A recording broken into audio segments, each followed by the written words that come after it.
Good morning students. विद्यार्थी मित्रांनो, आज आपण 3.4 लेट्स मार्च याचा या ठिकाणी इंग्लिश वर्कशॉप पाहणार आहोत. आता तुम्हाला जर 10वीचे अनेक व्हिडिओ पाहायचे असतील तर learn English with Pawar sir या चॅनलला भेट द्यायला विसरू नका. चला मित्रांनो, आता आपण बघूया. नेम द फॉलोइंग, खाली नावं लिहा. The person to whom Kailash Satyarthi gives the highest credit of his honour. म्हणजे कैलाश सत्यार्थी त्यांच्या सन्मानार्थ या ठिकाणी कोणत्या व्यक्तींना जास्तीत जास्त मान देत आहेत? तर Kalu Kumar, Dhoomdas, Adarsh Kishore from India and Iqbal Masih from Pakistan. The greatest personalities from the land of Buddha. आता या ठिकाणी आपली जी काही बुद्धाची भूमी आहे, या बुद्धाच्या भूमीमध्ये सर्वात चांगले व्यक्ती कुठले आहेत? तर Guru Nanak and Mahatma Gandhi. Then next, the daughters of Kailash Satyarthi mentioned in his speech. त्यांच्या भाषणामध्ये कुठल्या मुलींचा उल्लेख करण्यात आला आहे? मलाला, कायंत, देन सिजिया and the daughters from Africa and the whole world. The foreign activist of equal rights mentioned in the speech, Nelson Mandela and Martin Luther King. Next question, mention the social issues highlighted by Kailash Satyarthi in his speech. One social issue is given here. आता लक्षात घ्या विद्यार्थी मित्रांनो, mention the social issues म्हणजे असे सामाजिक अशा प्रकारच्या काही बाबी सांगा. Highlighted by Kailash Satyarthi. कैलाश सत्यार्थी यांनी हायलाइट केले होते. एक तुम्हाला दिलेले आहे, तेव्हा कुठली दिलेली आहे? Child labour. दुसरी प्रॉब्लेम कोणता आहे? Dignity of children. Then children rights to education. Then security of children and last rights of children. तर अशा प्रकारे आपल्याला या ठिकाणी ह्या काय येतात? सोशल इश्यूज आपल्याला दिसत आहेत. त्याच्यानंतर विद्यार्थी मित्रांनो बघा, the aim in a life of Kailash Satyarthi is that every child is free. म्हणजे कैलाश सत्यार्थी यांचं या ठिकाणी स्वप्न काय होतं किंवा ध्येय काय होतं? प्रत्येक मुलगा कसा असायला पाहिजे? To grow up and develop to eat, sleep and see day light, to laugh and cry, to play and learn, to go to school and to dream to enjoy childhood. Then next question, complete the following web chart. An appeal of Kailash Satyarthi. Kailash Satyarthi यांनी कुठली appeal केली होती? तेव्हा let's march from darkness to light, let us democratise knowledge, let us globalise compassion, let us universalise justice and let us march from ignorance to awakening. अशा प्रकारचं या ठिकाणी त्यांनी अपील केली होती. तर बघा, 5वा क्वेश्चन आहे, find out the describing words used for the following noun. म्हणजे खालील नामाला वर्णन करणारे शब्द कुठले आहेत ते सांगायचे आहेत. And make your own sentence by using any 3 combination. तेव्हा supreme sacrifice, smiling faces, extremist militia, then biggest challenge, rapid globalisation आणि इंटर गव्हर्नमेंटल एजन्सीज. तर विद्यार्थी मित्रांनो, याच्यावर तुम्ही स्वतः वाक्य करू शकता. तेव्हा पुढचं वाक्य आपण बघूया. Choose the correct option and write in front of the given word. Divinity, goodness, त्याच्यानंतर गॉडलीनेस अँड गॉड फिअरिंग. तर करेक्ट पर्याय आपल्याला या ठिकाणी निवडायचा आहे. डिव्हिनिटी म्हणजे काय? तर godliness.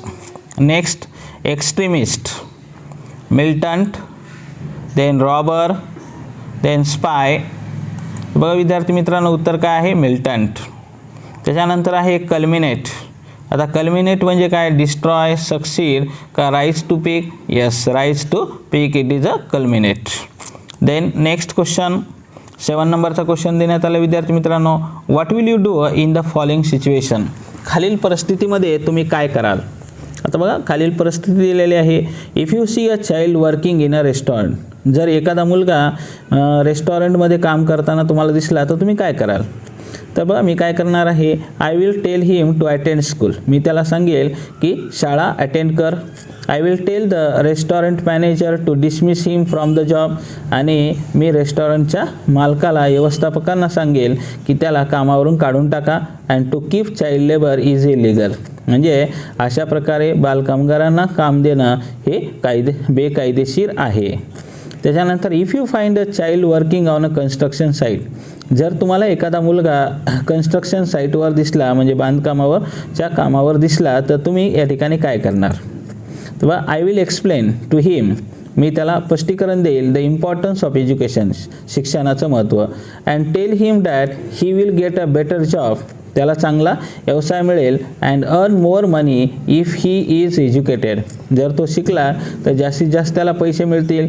I will encourage him to go to school, आणि मी त्याला धैर्य देईल शाळेत जाण्यासाठी. तेव्हा विद्यार्थी मित्रांनो पुढचा क्वेश्चन आहे what will you do in the following situation. आता त्या सिच्युएशनमध्ये आपण काय करणार आहोत. तर सीमध्ये दिला आहे if you find a child working on a brick work site, जर तुम्हाला वीट कामगारच्या जागेवर एखादा मुलगा दिसला तर तुम्ही काय करणार. तर I will tell him that the work is not suitable for his delicate limbs, म्हणजे तुझ्या नाजूक शरीरासाठी हे काम काही योग्य नाही आहे. Which may get affected permanently, त्यामुळे तुझ्या ह्याच्यावर या ठिकाणी कायमस्वरूपी परिणाम होऊ शकतात. आणि I will advise him to join school, आणि एवढंच नाही तर मी त्याला सल्ला देईल शाळा जॉईन कर. त्यानंतर if you come across a beggar child, जर तुम्ही एखाद्या भिकाऱ्याचा मुलगा आहे त्याच्या समोर आला तर काय कराल त्याला. तर I will tell him that a beggar can not have self respect, मी त्याला या ठिकाणी सांगेल की भिकाऱ्यांना या ठिकाणी आदर नसतो. आणि I will tell him to work hard, मी त्याला सांगेल की जास्तीत जास्त काम कर, and study rather than begging, भीक मागण्यापेक्षा अभ्यास कर, अशा प्रकारची मी त्याला शिकवण देईल. त्याच्यानंतर विद्यार्थी मित्रांनो बघा आणखीन आपल्याला क्वेश्चन देण्यात आला आहे write any 2 efforts that you can make to enrol deprived children out of school children in to school, one is given for you. तर एक दिलेला आहे तर मी काय करेल बघा त्याच्यासाठी. तर आय विल परस्यूड पॅरेंट्स, मी त्या पालकांना मन वळवण्याचा प्रयत्न करेल of such a children to send them to school, त्या मुलांना शाळेत पाठवण्यासाठी. I will find out where they live, मी शोधून काढेल की ते कुठं राहतात. And the government school near their house, आणि त्यांच्या घराच्या आजूबाजूला कुठंशा या ठिकाणी सरकारी शाळा आहे का. त्यानंतर I will request the school headmaster, मी शाळेच्या मुख्याध्यापकांना विनंती करेल to enrol them in a school, त्यांना शाळेमध्ये प्रवेश देण्यासाठी. I will tell my parents to help them, मी माझ्या आईवडिलांना सांगेल त्यांना मदत करा. And to procure necessary documents for complete formalities in the school.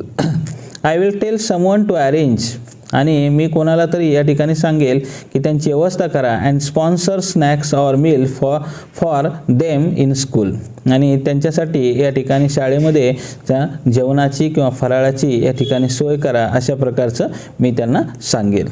तर असे एफर्ट आपण करूया. Next, today it is time for child to have a right to. तर आपल्याला आता या ठिकाणी पुढचा भाग यामध्ये लिहायचा आहे विद्यार्थी मित्रांनो. तर बघा education, freedom, food, clothing, shelter, liberty, protection, safety and security. Then make a list of Indian Nobel laureates, म्हणजे भारतामध्ये कोणाकोणाला या ठिकाणी नोबेल पुरस्कार मिळालेला आहे त्यांचे नावं लिहा. तर रवींद्रनाथ टागोर, सी.व्ही. रमन, मदर टेरेसा, अमर्त्य सेन, कैलाश सत्यार्थी, त्याच्यानंतर हरगोविंद खुराना, सुब्रमण्यम चंद्रशेखर, व्यंकटरमण रामकृष्णन. ओके, तर एवढ्यांना नोबेल पारितोषिक मिळालेला आहे. तर बघा पुढे बघूया आपण. Make a list of prestigious award in India, भारतामध्ये दिल्या जाणाऱ्या प्रतिष्ठित अवॉर्डबद्दल या ठिकाणी सांगा किंवा त्याची यादी करा. तर बघा विद्यार्थी मित्रांनो सिव्हिलियन अवॉर्ड दिले जातात आणि हायेस्ट गॅलेंट्री अवॉर्ड या ठिकाणी दिले जातात. तर पहिल्यांदा सिव्हिलियन अवॉर्ड बघूया आपण. तर भारतरत्न, त्याच्यानंतर पद्मविभूषण, पद्मभूषण, पद्मश्री, अँड आपलं आता जर पाहिलं तर सिव्हिलियन अवॉर्ड आपण पाहिलेले आहेत हे. आता यामध्ये आपल्याला हायेस्ट गॅलेंट्री अवॉर्ड कोणकोणते दिले जाणार बघा. चक्र दिले जातात जे आपण 26 जानेवारीला पाहतो. तर परमवीर चक्र, महावीर चक्र, त्याच्यानंतर वीर चक्र, अशोक चक्र, कीर्ती चक्र आणि या ठिकाणी सूर्य चक्र. तर असे या ठिकाणी शौर्य चक्र. काय शौर्य चक्र असे चक्र या ठिकाणी सर्वांना दिल्या जातात. ते त्यांच्या बलिदानासाठी आणि त्यांच्या कामासाठी या ठिकाणी दिल्या जातात, म्हणजे जे धाडसी कामं करत असतात. तर विद्यार्थी मित्रांनो, हे पदक आपल्या देशामध्ये अतिशय महत्त्वाचे अवॉर्ड्स या ठिकाणी भारतामध्ये आहेत. त्यानंतर बघा पुढे आपण बघूया. 11वा प्रश्न आहे, make a meaningful sentence by using the following phrases. खालील फ्रेजेसचा वापर करून या ठिकाणी अर्थपूर्ण वाक्य तयार करा. आता इन द पर्स्यूट ऑफ म्हणजे काय, चा पाठलाग करणे या अर्थानं आपण पाहतोय. तर he went to America in pursuit of his ambition. तो अमेरिकेत गेला कशासाठी, त्याची महत्त्वाकांक्षा पूर्ण करण्यासाठी. टू बी अफ्रेड ऑफ म्हणजे या ठिकाणी टू बी अफ्रेड ऑफ म्हणजे काय, तर या ठिकाणी अतिशय भीती वाटणे. आता विद्यार्थी मित्रांनो, इथे बी दिलेला आहे, म्हणजे आपण आय एम इज आर वाज वेअरचा वापर करून वाक्य करू शकतो. बघा, children are afraid of the dark. आहे लक्षात, I am afraid of the dark, you are afraid of the dark, she was afraid of the dark, असं कुठलंही वाक्य तुम्ही करू शकता. आता टू गिव्ह अप म्हणजे काय, सोडून देणे. एखादी गोष्ट आपल्याला सोडून द्यायची असते, मग तुम्ही म्हणू शकता I give up my subsidy. तुम्ही काळ कुठलाही चेंज केला तरी चालतं, he has given his subsidy, आहे की नाही. तर असं तुम्ही लिहू शकता. तर बघा, वन मस्ट नेव्हर, एखाद्यानं आपल्या सोडायला नाही पाहिजे. Give up efforts if one wants to achieve success. जर एखाद्याला या ठिकाणी ध्येय प्राप्ती करायची आहे तर त्याने त्याचे प्रयत्न सोडले नाही पाहिजेत. आता बघा पुढचा प्रश्न आहे, write minimum 5 hidden words of more than 4 letters from intergovernmental. तर विद्यार्थी मित्रांनो, लँग्वेज स्टडीमध्ये हा प्रश्न आपल्याला 2 मार्क्ससाठी विचारला जाणार आहे. आणि इथं आपल्याला म्हटलेलं आहे की कुठलेही 5 हिडन वर्ड शोधा आणि 4 अक्षरीच्या वर असणारे शब्द शोधायचे पण आपल्याला. आता बघा, इंटर गव्हर्नमेंटलमध्ये जर ऑब्झर्वेशन केलं तर तुम्हाला बरेच शब्द सापडतील. बघा, गव्हर्न, त्याच्यानंतर गव्हर्नमेंट, ओके, मेंटल, वोटर आणि टार्गेट. तर आपण या ठिकाणी 5 शब्द लिहिणार आहोत. त्याच्यानंतर बघा, imagine your school invites Malala to preside over celebration of children's day. कल्पना करा की तुमच्या शाळेनं, म्हणजे युअर स्कूल इन्व्हाइट्स मलाला यांना त्यांना इन्व्हाइट केलेलं आहे to preside over celebration of children's day, म्हणजे या ठिकाणी बालदिनासाठी. त्या ड्राफ्ट वेलकम स्पीच. तुम्ही या ठिकाणी वेलकम स्पीच तयार करा. वेलकम स्पीच म्हणजे काय, स्वागत भाषण for this noble young girl. अतिशय उदात अशा प्रकारच्या या स्त्रीसाठी तुम्हाला या ठिकाणी काय करायचं आहे, एक भाषण तयार करायचं आहे. Gather her biodata from the internet. तर बघा, आन्सर कसं लिहायचं आपल्याला. बघा, डिअर फ्रेंड्स. आता आपण बरंच काही लिहू शकतो याच्यामध्ये, पण आपण सुरुवातीला आपण मित्रांना उद्देशून लिहितोय, dear friends, we are most fortunate to have among us the youngest Nobel peace prize winner in the world, Malala. Malala has made a history. Malala's name is known to everyone all over the world. At the age of 17, she stands as an epitome of courage, as an ideal to follow for all children like us. We who are fortunate to get the support of our government and our parents and teachers for achieving education will find it difficult to understand Malala, who was shot because she advocated the education of girls. We can imagine that it must have been a very trying period for her. We must thank God that she survived the bullet attack and is here with us today to inspire us, to help us build courage and serve as an example of goodness and compassion. Technology has given many comforts to the world today, but it has failed in giving peace. Who could be a better guest on this occasion of Children's Day than the Nobel Prize winner for peace? I heartily welcome you, Malala. I take the liberty to address you, so you who are like an elder sister to all of us. Welcome to our school and thank you for accepting our invitation. Thank you. तर अशा प्रकारे विद्यार्थी मित्रांनो, स्वतःच्या मनानं आपण वेगवेगळ्या प्रकारे भाषणाचं स्पीच तयार करू शकतो. प्रत्येक भाषण वेगवेगळ्या प्रकारचं असू शकतं. आता बघा, यामध्ये आपल्याला मलाला यांचा बायोडाटा आपल्याला थोडक्यात लिहायचा आहे. फादर्स नेम या ठिकाणी मलाला युसुफझाई, आणि मदर्स नेम झियाउद्दीन युसुफझाई. त्याच्यानंतर डेट ऑफ बर्थ कधी आहे तर 12 जुलै 1997. रिलिजन काय आहे, सुन्नी इस्लाम. ऑक्युपेशन काय होता त्यांचा, व्यवसाय काय होता, तर activist for rights to female education. म्हणजे ज्या काही स्त्रियांचं शिक्षण आहे त्या स्त्रियांच्या शिक्षणाचा अधिकार मिळवून देण्यासाठी त्यांनी सर्वात महत्त्वाची भूमिका केली. अवॉर्ड्स कोणता मिळाला त्यांना, तर नोबेल पीस प्राईज आणि नॅशनल यूथ पीस प्राईज असे या ठिकाणी आणखीन बायोडाटामध्ये आपण माहिती लिहू शकतो विद्यार्थी मित्रांनो, पण आपल्याला इंटरनेटच्या साहाय्याने हे शोधायचं आहे. तर बघा पुढं आता लास्टचा क्वेश्चन आपल्याला 14 नंबरचा देण्यात आलेला आहे. Use the same word as a noun and verb to make a meaningful sentences. तर विद्यार्थी मित्रांनो तुम्हाला माहिती आहे की पार्ट्स ऑफ स्पीच आपण शिकलेला आहोत. तर इंग्लिशमध्ये शब्दांच्या 8 जाती असतात आणि या 8 जातीपैकी आपल्याला 2 जातीचा इथं उपयोग करायला सांगण्यात आलेला आहे, नाऊन आणि व्हर्ब. एकच शब्द नाऊनही असू शकतो, एकच शब्द व्हर्बही असू शकतो. आलं लक्षात.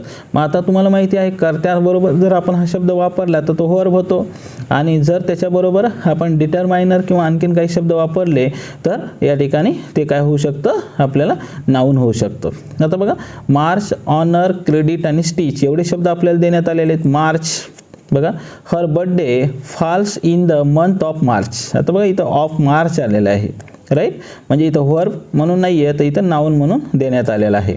त्याच्यानंतर बघा वर्ब ही मार्च्ड. मार्च्ड म्हणजे काय, तर या ठिकाणी पुढे जाणे, up to the stage boldly. त्याच्यानंतर ऑनर, ऑनर म्हणजे सन्मान. She felt great honour. आता बघा great honour, right, towards her teacher. आणि ही वॉज ऑनर्ड. ऑनर्ड म्हणजे सन्मानित करण्यात आलं होतं. लक्षात. He was honoured with the most prestigious prize. Then credit.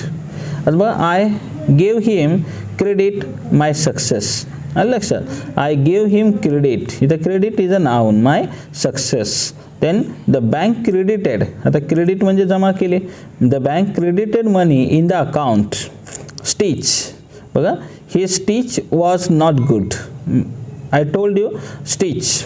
आता बघा याच्याबरोबर डिटरमायनर आपण वापरलेला आहे आणि हीज हा शब्द वापरलेला आहे, पण हीज हा जो शब्द आहे तो काय आहे, तर या ठिकाणी ॲडजेक्टिव्ह आहे.